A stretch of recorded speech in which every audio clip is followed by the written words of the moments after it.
Hi, everybody. Welcome to The Right Side with Doug Billings. Today, our third interview with Michael Johns, the co-founder of the Tea Party movement. We always love having him on the show. He's a great guest. Only Michael Johns can give you the kinds of insights that we need right now in our republic from the right side. Insights that we'll talk about with regards to what we're doing with looking at the vacuum of leadership that exists right now within the grassroots movement of the Republican Party. Republicans in elected office are not going to be our hope, ladies and gentlemen. We, the people, the ones who can deliver us from the purposeful and criminal acts of the new Democratic Socialist Communist Party, we are our own hope. We can't now depend on the elected officials. They're not going to be the ones who rescue us.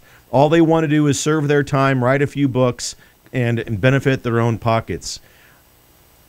There are a few of them that perhaps might come close, but we, the people, need to rise up. We need to realize that the left, the new Democratic Socialist Communist Party, have been fearless enough. Imagine this. If they've been fearless enough to rig a United States presidential election, then they're surely devoted enough to begin covering up evidence of those crimes. Yet I don't see, and neither does Michael Johns, we don't see any or very little attempt to sequester, protect, and garner the protection of the evidence that they're gathering. We're staring, ladies and gentlemen, at the possible demise of American liberty, and clearly, I think, the demise of trusted and free elections in this country at this very moment. This is no longer a talking point. Fraud exists. If you can't admit to yourselves, no matter what side of the aisle you're on, that fraud exists, then you're simply beyond any help with regards to your intellectual immaturity. But our side, the right side, needs to come together. Right now, we are fragmented, ladies and gentlemen. Those of us on the right side, all of you conservative talk show hosts, commentators, podcasters, event organizers, we are fragmented by our egos. You are. I'm here to tell you we need to come together. Example, last week's MAGA march in Washington was spectacular, okay? By any account, a spectacular event. But there are those on the right side who didn't want to participate in that event because it wasn't their event or because they didn't organize it, or they didn't come up with the idea. That kind of thinking, ladies and gentlemen, is going to be the downfall of the right side, the Republican side. The other side comes together very well. They circle their wagons around their colleagues and around their issues. They circle their wagons effectively, much more effectively than our side does. So I'm making a plea to conservative talk show hosts, podcasters, event organizers, and conservative people of all walks of life. We've got to support each other, whether it's on Twitter, whether it's on YouTube, Parler, Facebook, in conversations, in the public square, getting information out, fighting censorship in any way that we can. Check your egos at the door. And Michael Johns and I, we believe that we're at a critical juncture. A vacuum of leadership exists right now on the right side, the Republican side. We have lots of voices, no doubt about it, lots of voices, but most of those voices are in it only for themselves, only for their own pocketbooks and their own egos. We need another grassroots effort to take our government back and to purposefully surround our republic with the protections of the Constitution. So please, ladies and gentlemen, join me and Michael Johns right now on the next edition of The Right Side with Doug Billings. Here we go.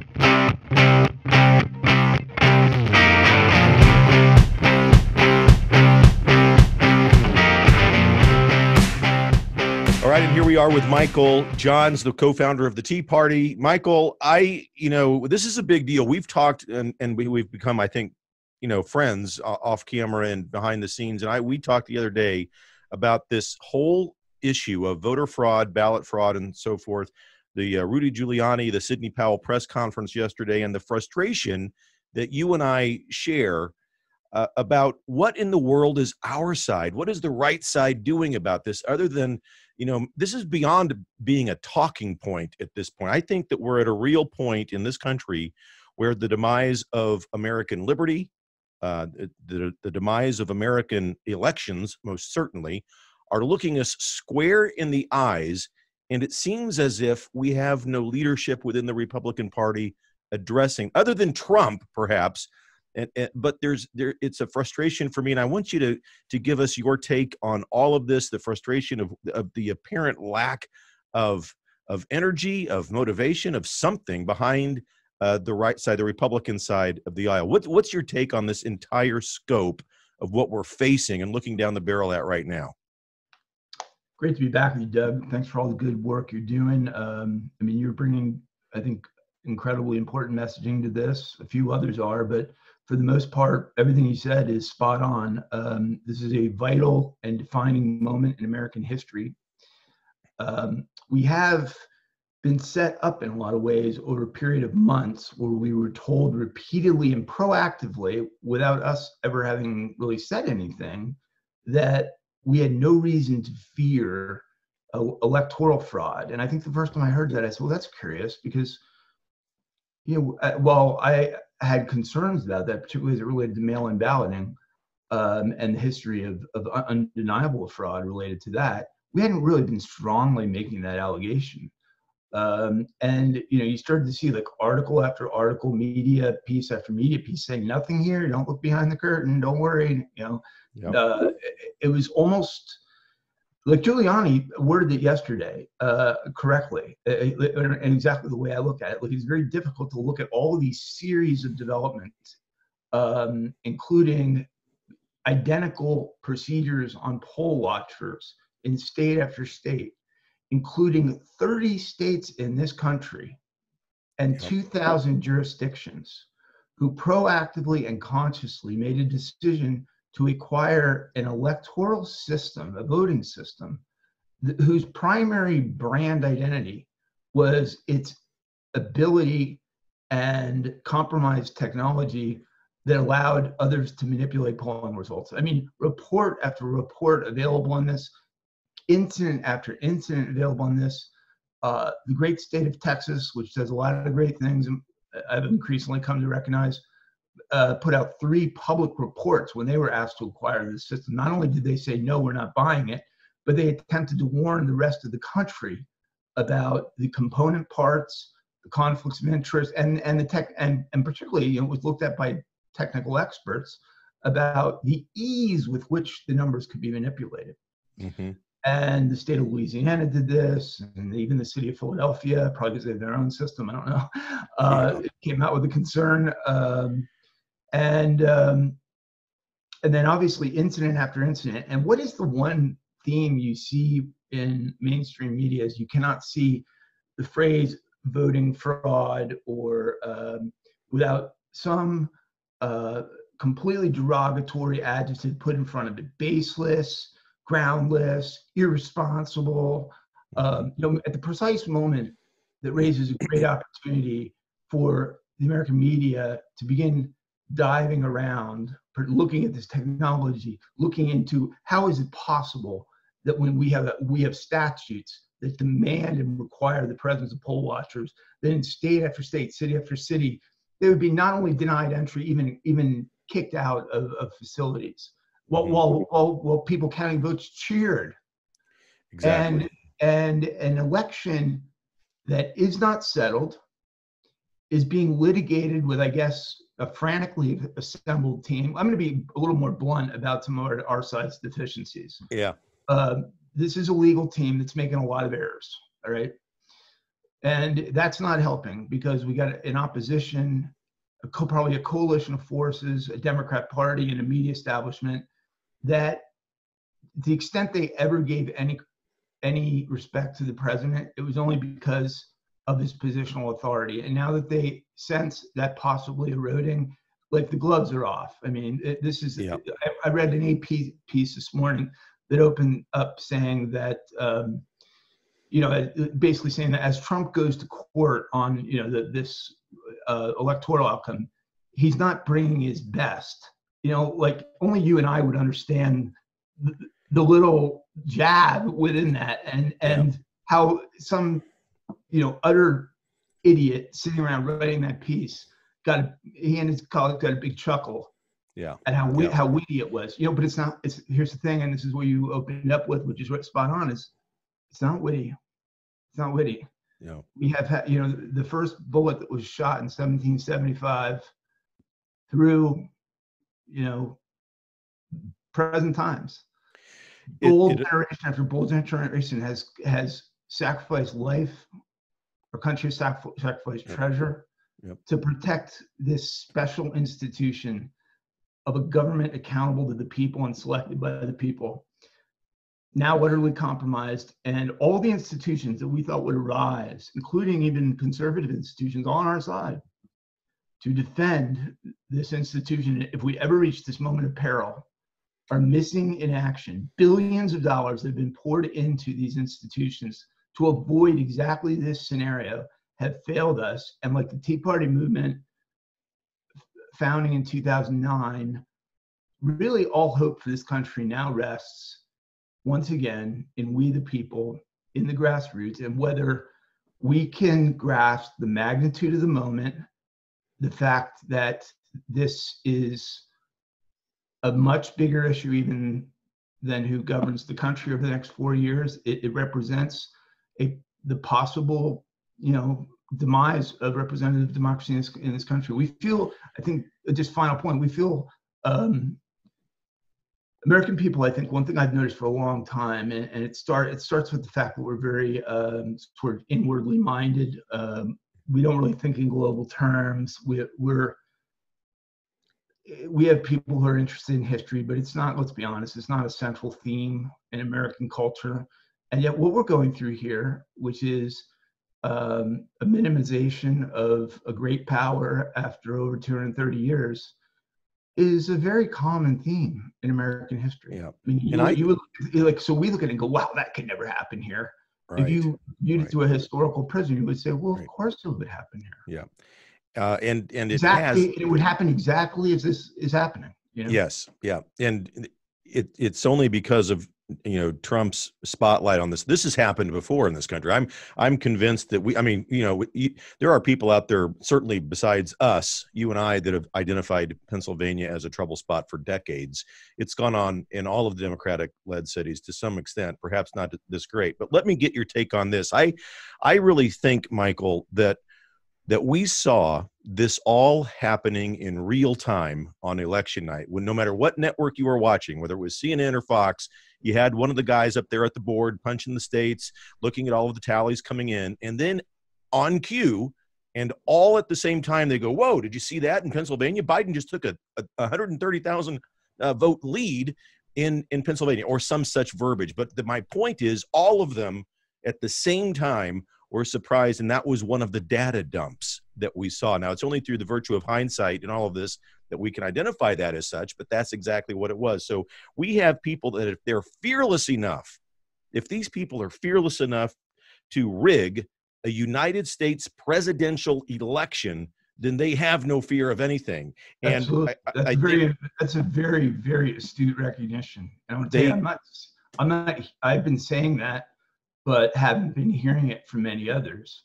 And it's one of the reasons, the first step that you would take facing the magnitude. I mean, this is like nuclear weapons have been released and they're on the way. You would scramble the defense systems we have urgently, and you would have a singular focus on that protection. Exactly.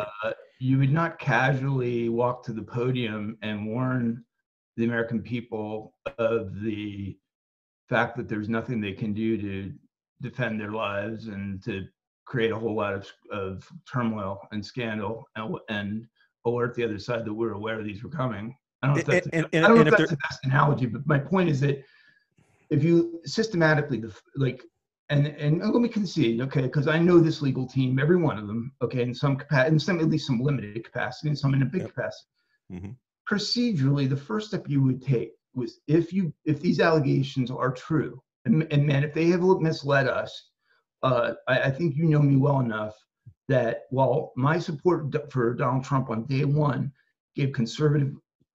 provided him with the conservative cover that in many ways allowed him to secure that nomination, because conservatives were not believing that he would stick by his promises. And I assured them that I had confidence he would, and he did. And my position at this moment is the same. We expect honesty from this legal team about the magnitude of what we're up against. And I have no reason historically to doubt. Let's just take the two primary figures, Rudy Giuliani, who's going to go down as an icon in American history, who has spent his life fighting the most important fights that this country has confronted, starting with breaking up the New York City mob families. And, just he had moved from one challenge between good and evil, between, freedom and totalitarianism, between justice and injustice his whole life. And he's always been on the right side of it. And he's more often than not prevailed. Yes. So now, this is his legal team. And Sidney Powell has been, I think, very forthcoming about the magnitude of what's at stake, and her absolute belief, on even closer review of evidence than anyone else, that this represents a criminal conspiracy to undermine the representative democracy of this country. Now, given the magnitude of that learning by two highly credible people who've been in positions of immense authority throughout their careers, and the high standing that I believe both of them do have among our movement, where is the urgency? Where is the response? Where is, because we already have to acknowledge that we're in this predicament, not only because, like we're continually saying, hey, George Soros and the radical left and these stupid politicians, but ultimately in representative democracy, the genius of it is, those are things we all have influence and control over. Right. That's kind of what we do. Yep. I mean, somebody sat down and looked at all the available election systems that could have been acquired in these 2,000 jurisdictions. And literally 2,000 individual decisions were made to put in what is almost certainly the singular most vulnerable and worst system that could be identified. Can you just ponder the magnitude of what we're up against given that?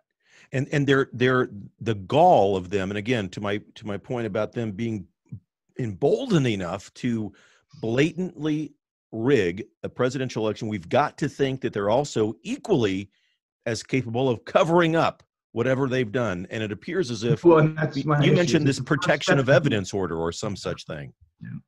Yeah, that really is the most baffling component to me, because I'd be lying if I didn't say, hey, I wouldn't expect media in this day and age to be out trying to unearth what is, there's plenty of preliminary evidence that is supportive of the president's position. I wouldn't expect them to be looking to advance that. They're looking to get him out of there and consider this some weird four-year aberration in a modern history of elitist government and arrogance, really, ultimately. But by the way, I mean, I never described this, but I really think the White House press corps, for the most part, they never really word it this way, but these are a bunch of people who consider themselves sort of the government. Yeah. They don't like this idea that they're somehow like they're there to render the judgment on this president and to determine whether he is or is not the suitable person for the American people, and that in some ways they are like they're the ultimate kind of verdict on this. That is not the functional role. There's nothing constitutional about it. Their popularity, as I pointed out to one of them yesterday when he was jabbing at Trump in an interview with me, is considerably less than President Trump's. There's almost no single institution in this country, aside from attorneys, less popular than Washington. This was, and I'm glad this was never more evident to me than yesterday at the conclusion of Mike Pence's press conference about COVID-19 and Operation Warp Speed, when at the conclusion of that presser, the vice president didn't take any questions. as is his right to, and he walked off, and the press corps went absolutely into meltdown mode, screaming all sorts of things about, do you realize you're destroying our democracy by not legitimizing Vice President and President-elect Biden? I mean, all sorts of screams, rants, and raves. I've never seen a breakdown like that among adults into sheer intellectual immaturity at the conclusion of a press conference with the vice president. I think in part because they see a guy who likely has aspirations of a political future, and they want him on record regarding everything that's going on. Yeah. By the way, that's not an unreasonable expectation. That's the other thing that's troubling to me. I mean, I'm reading, like a Maggie Haberman article in the New York Times, literally while the president is being hospitalized with COVID, and he's got political appointees in his White House denouncing his tactics and his purported irresponsibility in acquiring this. This has been an ongoing deficiency that I've been, silent about, but it's been the most glaring deficiency. It's created a lot of problems, including the impeachment. The entire impeachment was about the fact that we had the wrong personnel who opposed him and used their opportunity to exploit, that to their own political ends. Well, what do you, Michael, as we begin to wrap it up here with this crucially important issue, I mean, the way in my simple mind and in my simple terms, I look, and again, you've heard me say this before, the Democratic Party clearly of John F. Kennedy simply does not exist anymore. It does not exist.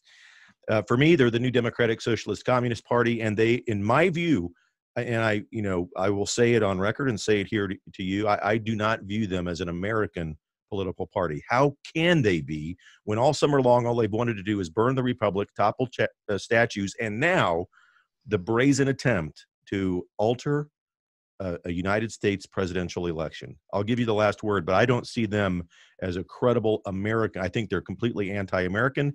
And to your point about the deep state and the support that Trump does not get from our side, it's completely frustrating. What can we do to support the president as we the people? Is it time to rise up into another movement, much like what the Tea Party was or is?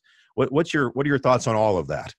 Well, that's happening obviously already. It started with the state capitol rallies 2 weeks ago, continued with a very significant rally in Washington, D.C. last weekend.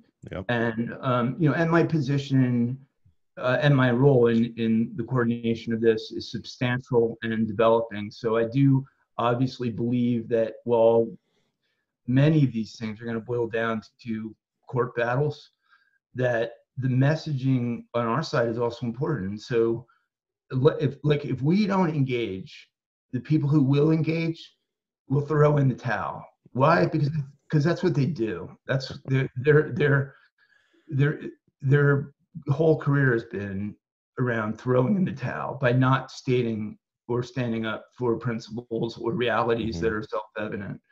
So I believe you start with a few fundamental facts just to kind of close with this. Number one, what is the outcome of the 2020 presidential election? There's a whole bunch of theories about that. You've got people who say it's exactly as advertised and there was literally no fraud, none at all. I mean, okay, I'm talking about, that's certainly the media position. I mean, they won't even deny the stuff that's already been established in courts of laws and in signed affidavits. They won't acknowledge it. Right. Then you have people who sort of say that there was fraud, but it wasn't enough to really of any significant nature to have changed the outcome of the election. And Trump has lost, but yes, there was some fraud. That's a pretty considerable school. This third category that I think I fall into is one that the fraud is obvious, it's evident, it's undeniable, and the outcome of the election, because of it, the magnitude of it is very much in doubt, in question, and undecided. Like, for instance, foreign leaders should not be recognizing an election that has not yet been, it's been neither certified, nor have electors determined the outcome of it yet. And then, of course, you got a kind of another category of maybe complete optimistic Trump loyalists who say the president won, he won 400 million votes in a country of 330 million Yeah, people. right. You Yeah. know, and this is just, you know, we're just going through some small formality of getting these votes resolved. I think the message is the election was not free, was not fair, is not certified, still is in question. The outcome of it is very much in your hands. It's very much in all of our hands. Yep. The darkest moment, as you said, 2009, with the White House in control of probably the farthest left president in American history, the Senate and House willing to do anything he wanted, an adoring media, academia, Hollywood, the culture, all in their hands. Yep. We, the people, did fight back and took back the most vital of those institutions. So it can be done. Yeah. And I think that, you know, we would be all served well if we remember the Constitution and remember a few bullet points about it. First of all, to your point, there has been no president elected yet. I mean, we had a popular vote on November 3rd, but never in the history of our republic, and words are important, never have we elected a president on November 3rd, ever, on Election Day.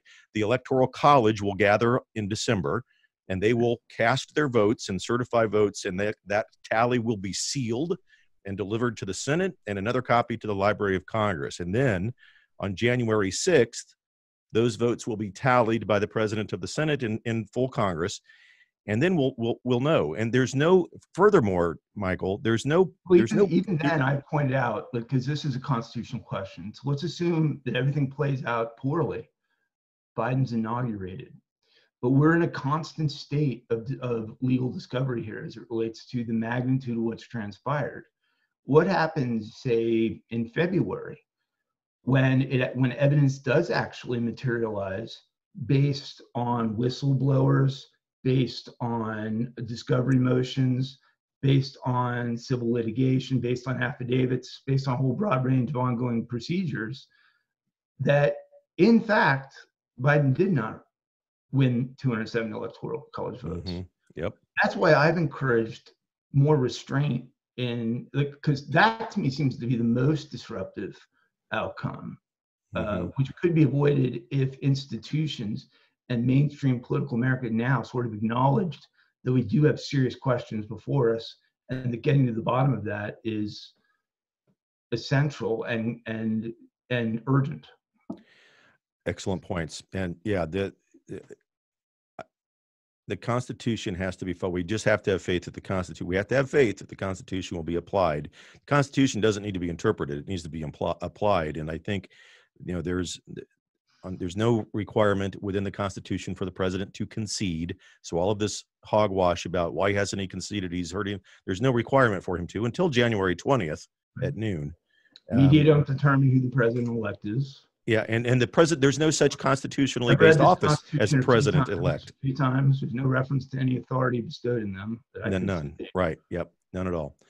Well, listen, Michael, I know that you have a national platform, a national stage. It's always a real and a genuine honor to have you on the show. I appreciate your friendship behind the camera and off camera. I also appreciate everything that you're doing for the right side in a broader sense and the conservative movement in the United States. Thanks so much, my friend.